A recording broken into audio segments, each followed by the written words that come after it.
I'm Catherine Munson with the Southwest Florida Water Management District, and with me is Cassidy Hampton from the district's water supply section. Cassidy is going to walk us through some simple actions that you can take to ensure that your irrigation system is working properly to help reduce outdoor water waste and create a better environment for your landscape. Thanks, Catherine. Whether you have a permanent in-ground irrigation system or water manually, regular maintenance is important year-round. First, let's start by looking for any broken or misdirected sprinkler heads. To do this, turn on your system manually to test run each zone. With your system running, walk around your house and observe each zone. Look for areas where water is shooting up into the air or where the head doesn't appear to be throwing water as it should.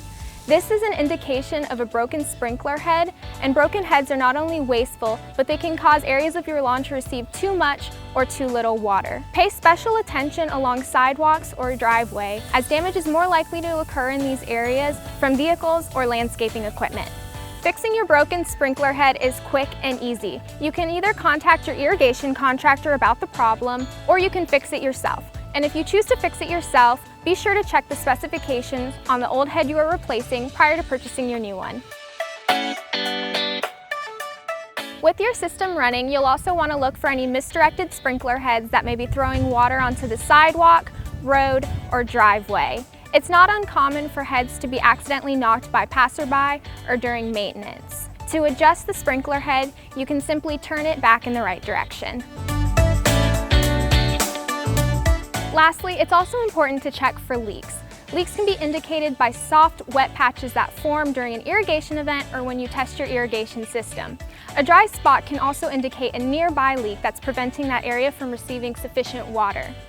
Some common outdoor leaks to look out for are loose seals on the sprinkler head that cause water to drip out and pool at the base of the sprinkler head, leaky faucet connections that cause excess water to drip out, or broken hose lines that emit small leaks. Another outdoor leak is an underground leak, which can be indicated by areas of low water pressure or buildup of water.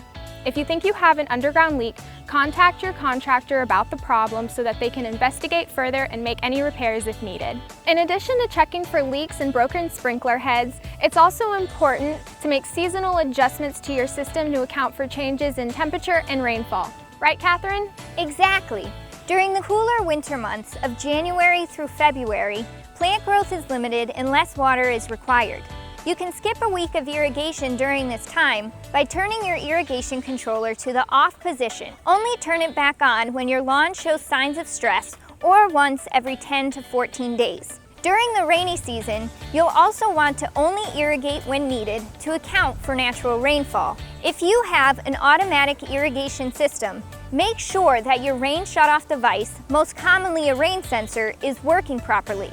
Rain sensors are typically located along roof lines and should be unobstructed by trees or overhangs.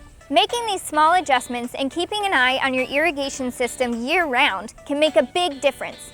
To learn more about how to conserve water outdoors, visit watermatters.org/conservation.